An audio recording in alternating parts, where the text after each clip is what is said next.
Awesome. Thank you. No problem. Okay, with the filmmaking team of The Call, a feature documentary played at the Documentary Film Festival, Laura Boyd Owen and Charles Edwin English is with us. We're going to do their whole full names. A really interesting feature documentary about firefighter PTSD. I had a friend, best friend of mine, who was a firefighter. He unfortunately passed away with cancer. He got it. He got it. It Mm. was an on the job call. So I got during that time when he had cancer, visiting in the hospital, I got to meet a lot of firefighters and etc. My cousin's a firefighter now, so I this film was very personal for me. So it makes sense. It's like the crazy things that these firefighters do. No, like they can't just go home and have a calm day after what they've gone through. One would assume, right? And that's what your Yeah. film's about. Yeah. Yeah, I do. And I think that's one of the things that going into it with, I don't want to say no background in it. My wife is a mental health counselor in her past, and now she's the CEO of an online school that teaches about mental health. So I didn't go in completely blind, but it was definitely coming in with almost zero experience with the firefighter community, both Laura and I. So we kind of walked in with just open ears and eyes and everything to just try to figure out, that this is such a big topic and PTSD and trauma and, death by suicide, which was more profound than I even realized before we went into the project. That it's a very important topic. Like you said, it affects so many people. It affects the firefighters themselves, the leadership of the teams. It affects the community that surrounds them, the families. So there's a lot to it. And yeah, so we really wanted to try to make a film that was important and that was something that we could be proud of and something that hopefully helps, puts a little good in the world. So we're I go ahead, Laura. Yeah. Can I jump on that? I love Yeah. that you brought that up to start too, because I think that's my favorite thing about this film is that I feel like everybody has some sort of connection to it, and you perfectly like brought that up immediately. So that's exactly what we want for this is somebody be like, hey, I know so and so who does something similar, or there's you. No matter who you are in this world, you can take something from this film, and thank you for setting it up that way because I think that was absolutely perfect, and that's exactly what we're going for. So tell us about your origin story with Charles and yourself origin story. How did you guys first meet? Yeah, we were coworkers. And we had one of those, taxi rides to the airport after a work event, right? And we found out like that we really loved documentaries and Charlie was very much of like how he really wanted to make one. And I've been in conversations like that before where it's like, yeah, we should make a documentary. And I'm like, yeah, totally. But then it's like, okay, we actually did it because he followed Yeah. up a couple of weeks later and was like, "Hey, so we're gonna make that documentary?" And I'm like, "Sure. Where do we start?" And like it went from there. Then we started like looking for our story and finding out what impact we could make. Charlie shot and did everything on location all by himself, a complete one-man crew. This was really just the two of us, no budget, relying on our own expertise. We brought in a couple family and friends to help fill in the gaps here and there, but yeah, he took the all the responsibility of shooting, and then I took all the footage and put it together to make the story happen, and now we're getting it out there. Wow. So okay, so then when did the subject of this of firefighters come up between the two of you to make a film about this? Well, like I said, my wife is the CEO of an online doctoral program, and I actually produced a podcast for her. And in the film, one of the firefighters we feature is a retired police chief, Chief Bierce, who was in the Rio Rancho firefighter communities. He was the chief of that county. And his predecessor, the gentleman that was the chief before him, did a podcast with my wife, and they were kind of already talking about this. It wasn't quite as flushed out as it was with what we got to, where we talk about the Fire That Burns Within program that hadn't been developed yet. So they were talking about what they could do as a community to help support PTSD, trauma, suicide ideation, those types of things already in the podcast. And it just kind of noodled in my brain for about 3 or 4 years. Laura and I were pitching ideas, and I was like, I kind of got this idea. It's kind of been sitting back there, and pitch it to her. She's like, well, let's meet. My wife introduced me to Chief Bierce and one of her graduates that helped develop the program. And so we met with Jackson Williams, who's in the film as well. And we had a meeting with them. The meeting went really well. they picked our brains. They wanted to see if they could trust us, and we wanted to see what this actually meant. And after that meeting, I think about 20 seconds went by, and after we got out of the meeting, I called Laura and I was like, "What do you think?" She's like, "Yes, yes, yes, yes, yes." So I'll let her speak for herself. But yeah, No, and you so nailed it. that was kind of the genesis of the whole thing. And so from that on, that we just took off, and that became the project. That's amazing. Okay, so I guess the first step for me is getting, like you said, you got to get trust, but what was their motivation? Why would they want to be filmed? Like it's Yeah, that's you, a great question. And their whole message is trying to break down that stigma. So that's the whole point of what we're trying to do too. We want to show and bring awareness to it. That's the first step. This is not a conversation that most people are having. A lot of people view firefighters as very strong and heroic, which they absolutely 1,000% are. There's more to it though too, is that they don't have to be on that level 24/7 because what they experience and they see is incredibly difficult for anybody. So they still are very much those heroes, but it's also heroic to ask for help, to Mhm. ask if somebody else is doing okay. So that's why they wanted to connect with us to try and broaden that message further. And that was gotcha. and the message. I'm sorry. And so to go on top of that too, that so the filming kind of I'm sorry, the filming kind of began with the Fire That Burns Within program, and then as I got there, more Chief Bierce and Jackson and started introducing us to Robert Arrieta, who's also in the film. He's featured in as well. He's a medic, a lieutenant medic for the another firefighter department, and so we it just kind of grew. And so we were kind of just there to do a story about the fire that burns within, and then it just kind of grew, and it became this bigger picture of hope in the community that's being built organically around. So the fire departments are doing their own programs. They're bringing counseling. They're bringing in Taco, who's featured in the film. Taco is Yeah. an emotional support dog. So if a firefighter's had a rough day, they take Taco out there, let Taco hang with that firefighter. All these little things are being built organically, like within the fire departments, but also the communities around them. So these are just people with passion, people who care. Robert's a part of a program called Next Rung, which Next Rung is a fascinating program where they have anywhere from 20 to 30 first responders on call at any time. So any first responder can call from anywhere in the States, call up and say, I just had a bad call or whatever it is. And they'll get another first responder.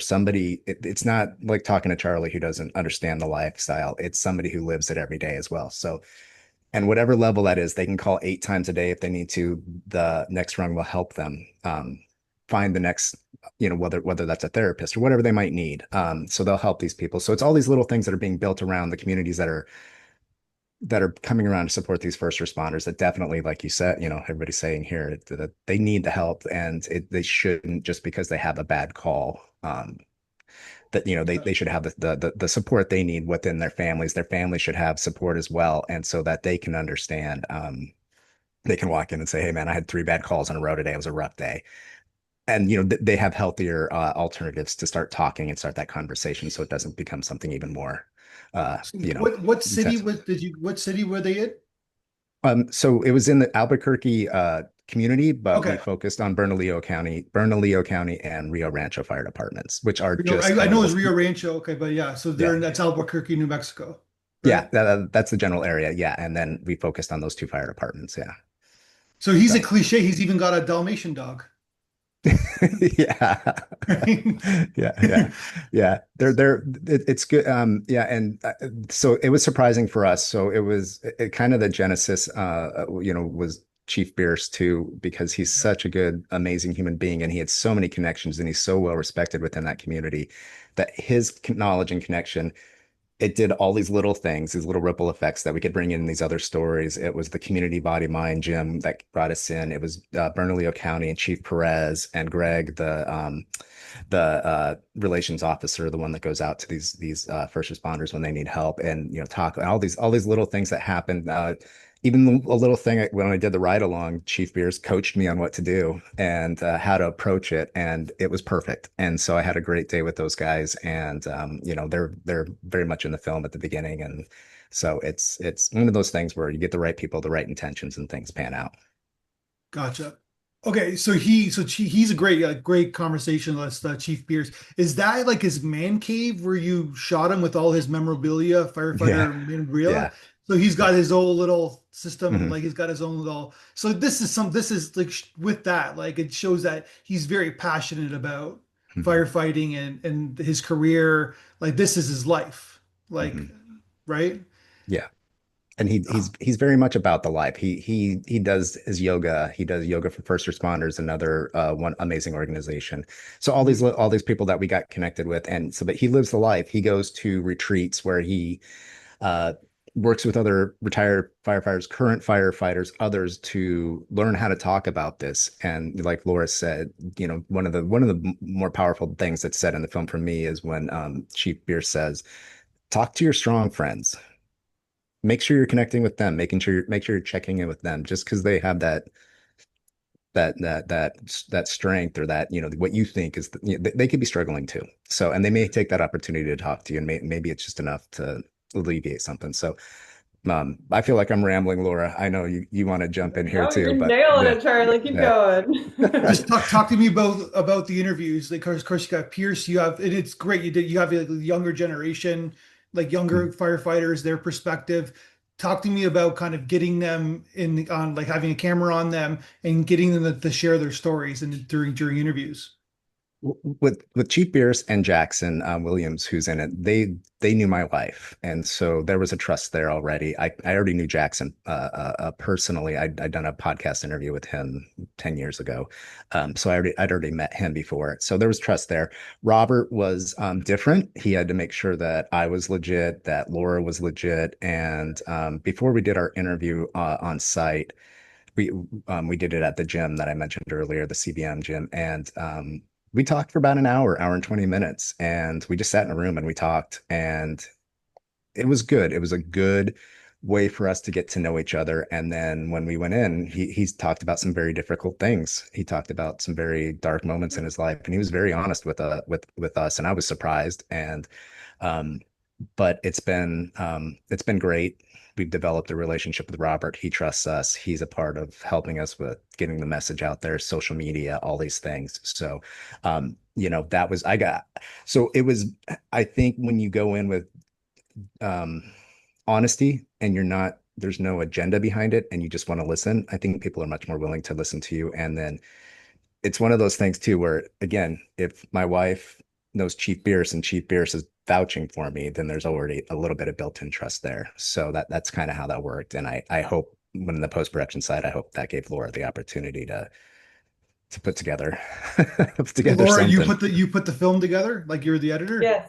Yeah, so that was my main role. I definitely helped Charlie prep as much as possible and help with interview questions and all that. Because setting up all the lighting, audio, everything like that on site for one guy is really intense. So I helped as much as I could there. But yes, that was my role. As I then took all of the footage, went through all of the interviews to then craft this story.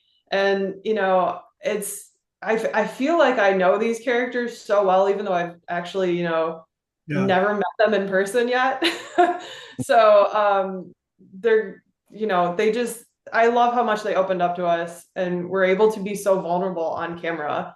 Because without that, it's hard to craft this story. But we definitely wanted to start with, you know, three different segments. We wanted to build that world, if you will, by showing Mhm. what their day-to-day life was and then really going into the real issue. And Robert did such a great job being so open and fully sharing his story.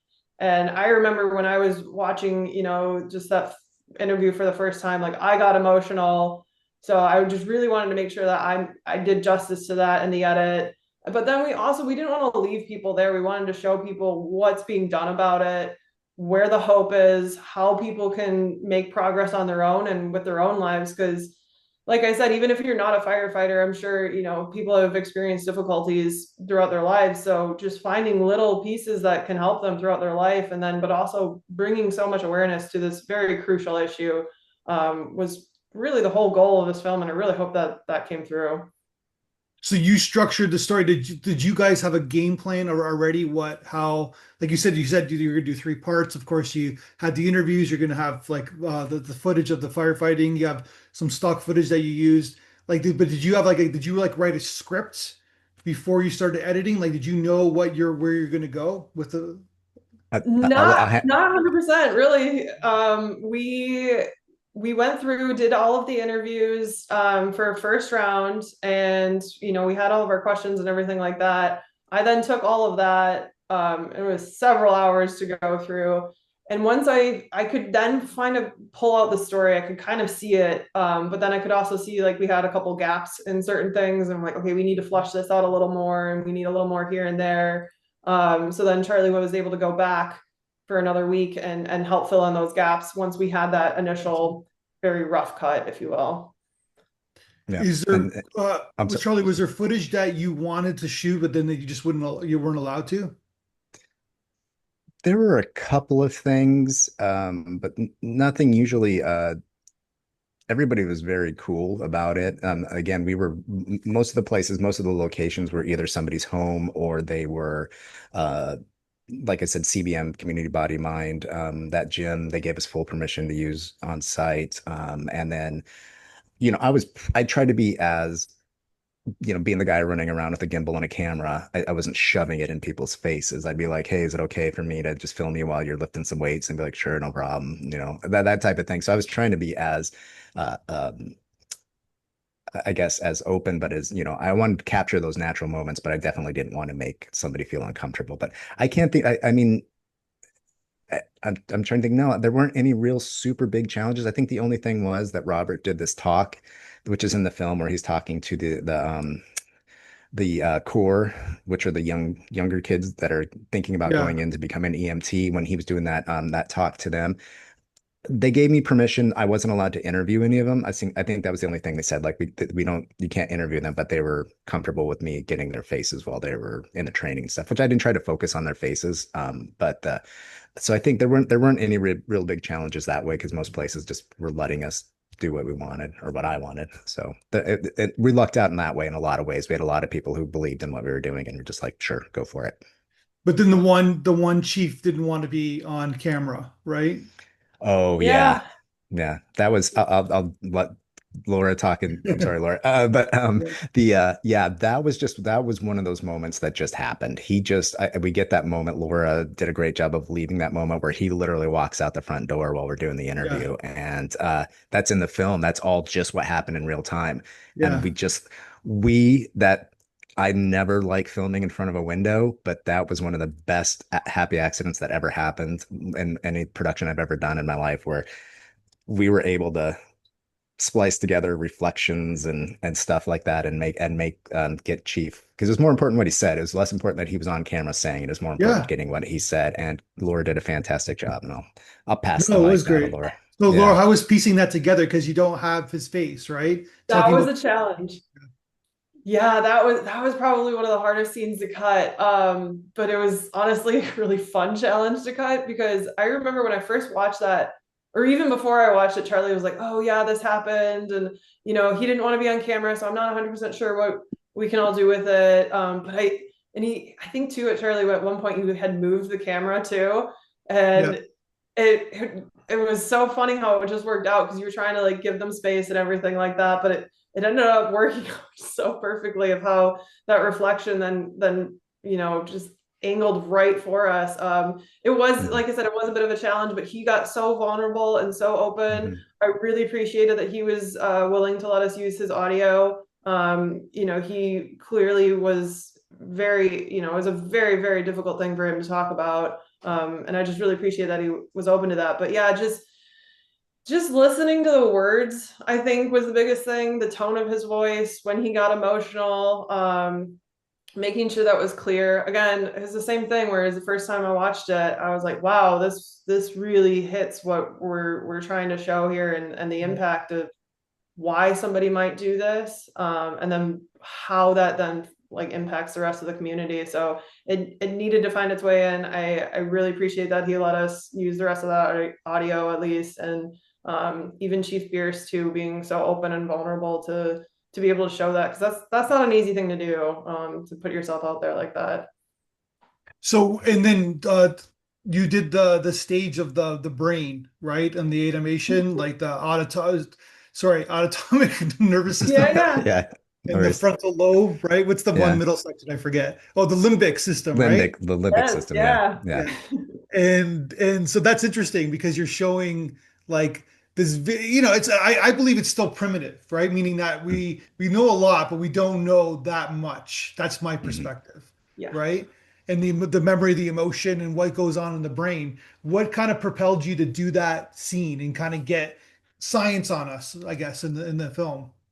Yeah, I love that question. That was something that we really wanted to make sure people understood, because I think for the longest time the stigma is that it's like a sickness, it's an illness or something like that. But Yeah. we wanted to actually show, no, that's not exactly the way you should think about it. Is try and shift that over to it's an injury. So it's more along the lines of something that you got hurt, but you can come back from it, and there's a way to heal from it. It's not there's something wrong with you and you have to go through, you're just put in this category of like, you have this illness, go away. And it's like, no, no, we can fix this. It's going to take time, it's going to be painful. But then the other thing is, once you get through that initial injury, is yeah, you're going to tweak it again later. Something is going to come back up. For these firefighters, they're going to have another bad call, so they need to then have the tools. Once they get through this, they have the tools then to make sure that they know how to process it, know when to take the time to step back. I think one of the great examples, something I like to do, is go out in nature, find what works best for you, because it's like a knee injury. You might break it at one point, you can heal it, but yeah, Mhm. later down the road, you might step on it a little awkwardly and it might hurt, but it won't hurt as bad. And that was kind of the message that we wanted to do. Heather did such a fantastic job, laying that out. I was a huge fan of her. She spoke so well for us to be able to bring in that background and that understanding to help people understand a little bit more of the science behind it. Yeah, Yeah. And we were, it's a great little, it's like a short film. It's like a 5 minute short film. If you Yeah, I love that. I uh, appreciate you mentioning that. That makes me feel good that it yeah. fit in there Because then. you're using the analogy of like physiotherapy, like say you hurt your leg and you go to physio. It's mhm. physio for the brain, I guess, right? Exactly, exactly. Yeah. Yep. Yeah. And then you gotta like yeah, like my friend who I was telling you in the beginning, he passed away and he got cancer. He got something happened with his he like he breast something injuring a call, right? Mhm. And then Yeah. he got lung cancer. And then so about 2 days before I was at the hospital with him, 2 days before he died, there's I don't know if you've ever been in a situation like that before. People are going through a lot of course, a Mhm. lot of emotions, right? Yeah. Anger, depression, and then they got drugs in their system as well. So he's telling me the story about one of his tragic calls. I don't want to say what had happened, Mhm. but he's telling me the story of this tragic call that he had on a call, and it's like it still stays with me every day. Like it's so tragic that I don't know if I was there a person. I don't know how I would ever get past it. Yeah. And he's just letting it out, right? Like during that time, and it's like, and it still stays in my brain, like what Yeah. these people go through, right? And because a lot of times, a lot of these calls, this is affecting these people's lives like a fire. This is like Right. the biggest, this biggest tragic event of their life, right? Yep. With Yeah. these calls that they're going to, and they're like, you know what I mean? It's just very like I think what you're saying. It's like war. It's in a sense. I hate to use that analogy, but it's like they're Mhm. going to war. No, you're Yeah. you're on it, and I'm so sorry for that experience for you and Yeah, your friend. But that's the point, and that's the reason why we even titled it The Call. Is there yeah, seems to be one specific issue that really, really somehow hits them in a way that they're just floored by. And we want to make sure that it's brought to attention and that there is hope. You can get through it. It's just a matter of asking for help and being able to have the resources and the people that can then provide that help. But you're absolutely right, and it's firefighters for sure, and that's the focus here. But there's a lot of different, you mentioned war there, you think about any sort of, ER doctors. We Yeah. try to mention Mhm. dispatchers as well. That's another one where they're on this call, like they're hearing all of this, and then the line goes dead. They don't know what happened to, did that child start breathing again? Yeah. They don't have that closure, and that's a really difficult thing. So just wanting to expand the whole idea further out, because we were, limited with what we could do with the budget. But yeah, it's, oh man, it's really crucial that we're talking about this, and it just makes me happy that we are getting this out there. Yeah, no, 100%. And then you also interviewed I guess like the expert, the therapist, Charles. Yep. Yeah, so Jackson Williams was he's a I believe he's a therapist. Sorry, Jackson, I don't know your credentials off the top of my head. I apologize. I do believe he's a clinically a counselor. Not he's not a social worker, but he's a counselor. And he does therapy. And Jackson's got a really interesting story. We've talked about trying to do a little mini doc on him just because he served, and he mentions that I think briefly in the film. He served in the Air Force Fire Department. Is that right? Am I getting that right? Yeah. And he suffered with some other things too as well, health things. So he's very interesting. So we kind of like the whole cast. I want to call them a cast. We didn't, but we lucked into having bright, smart, strong women between Heather and other Laura from the film. She's a social worker and she helps do the training as well. So we lucked into having good, strong, intelligent women. We had Jackson, who had so much experience, Chief Beard, all these people, and it kind of just all came together. And so I think we found Laura found, I just pointed the camera and said, talk. But no, but she found the story and she was able to find those moments. And I don't think she left many, if any, real good, strong moments on the floor. So I think she did a great job, and I was very happy to see it for the first time because you see it in the stages, you see it in the super raw form, and then you see it you start to add in the B-roll, so you see it through all these stages, and you can see it come together. So it's really cool as our first time doing something like this. It's been a very cool, experience for both of us to see it progress to what it became now. Yeah. And the firefighters have really crazy schedules. Mm. I don't know the particulars of but like generally they work 7 days straight, like they stay over, right? I don't I'm know if not. it's That's how seven. it is in Yeah. Canada. So in Canada, Oh, what they do okay. Oh. is that they work 7 days, so they stay over at the fire, like they work Yeah. 7 days straight, and then they get 10 days off. Mm. Yeah, I Yeah. think different departments do different things. One of my best friends she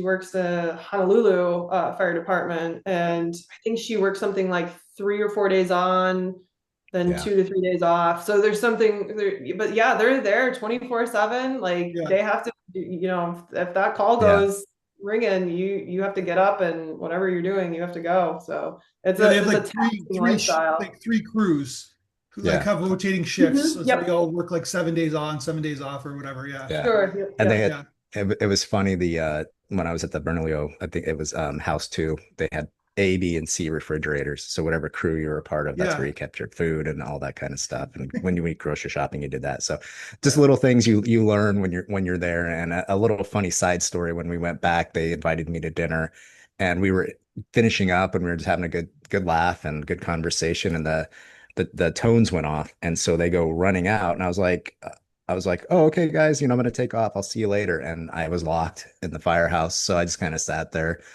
did some dishes, and they came back and they're like, oh, yeah, sorry about that. So I was locked in the firehouse for a little while. But yeah, it was fun and really good. But it was not, it was, even though I was only there for an afternoon, probably about 6 hours total. You get a little glimpse into the life. They're working 100%. out, they're making dinner, they're cleaning up, they're doing chores, and they're making sure. It was funny too because of the lieutenant. When I got up there, I was like, "Oh, I was hoping you guys would be washing the trucks or something, get some good B-roll." And he's like, "Oh no, we took care of that before you even got here." And I was like, "Oh," but yeah, just little funny things like that. Yeah. And then 2 seconds later, there could be a call and they got to be ready, Hmm. right? So Yeah. Yeah, yeah. yeah. So. That's a So what do you difficult guys? lifestyle. Yeah, it's crazy. It's a crazy Yeah. lifestyle. It really Mhm. is, right? So what do you guys? Are you guys going to make another film? What's next for you guys? I'd love Uh, to. Yeah, that's the goal, to do this more often.